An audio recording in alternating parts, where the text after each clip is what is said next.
So before we summarize, is tone important in question asking? Oh, Yes. It's huge. Yes. Right. Because the tone, The same That's question can be everything. really positive and can be very negative. Right. Is it easy, how hard is it to have a good tone if you're in an imbalanced personal state? I don't think it's possible. It's Yeah. gonna, the truth will out. And Yeah. your, you know, your frustration or anger Mm-hmm. or It'll come out. will come out. Right. So the question asking, you need to get balanced first. Mhm. Or you need to talk about how you're feeling Mhm. before you start the question asking. Because Right. otherwise, like you said, it creeps in. Mhm. What would you tell folks watching this video, maybe new folks coming in, about learning to ask questions, the importance of it? What as a takeaway?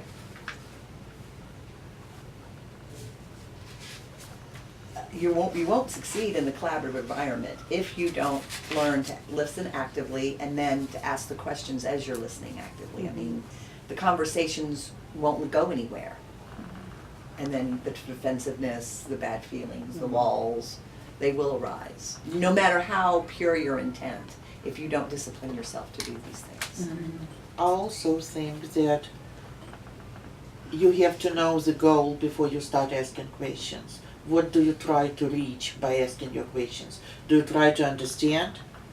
Do you try to be heard?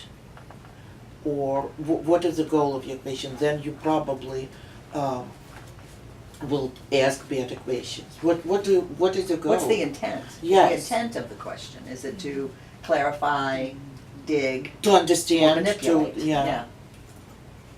The only exception to that I can think is sometimes your goal is to reach an equilibrium. If you're upset or feeling defensive, I just start, me personally, rather than stick my foot in my mouth, if I can discipline myself to just start asking questions, they will lead to a place where I can get back to a more balanced state because the person is talking, right? And I'm getting more information. So the goal there might be, I guess I do have a goal to get a balanced state and to get more information, but I don't necessarily know what information I'm going for. Well, I think what Allah is saying is know why you're asking this question. Right. Right. Before you Because ask then it. you will ask right questions. If Right. you try, you know. Yeah, then you're not all over the board with it.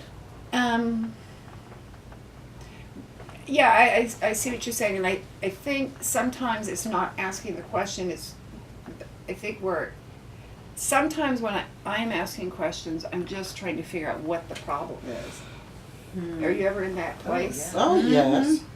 And so you are do you ever feel like you're on a fishing expedition with questions? You're putting the pieces of the puzzle together because this is Right. not adding up, right? And it takes a lot of discipline to ask good questions. Allison, what takeaway would you tell new folks coming in? Don't be shy. That they need to, when you come into a new classroom environment, I mean, even though they've been through the interview process and we've told them all of these things about our environment, that if they feel uncomfortable or if they feel like they're not being heard or if they feel like they offer some good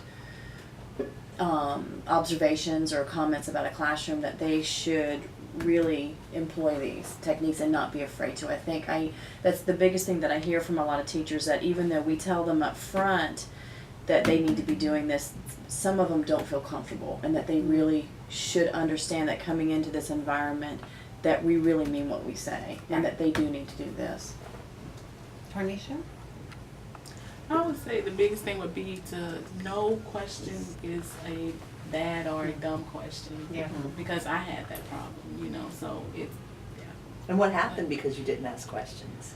I didn't understand it. I just got more confused. Well, and we didn't know where you were coming from, right? Right. We didn't know what you wanted. We didn't know.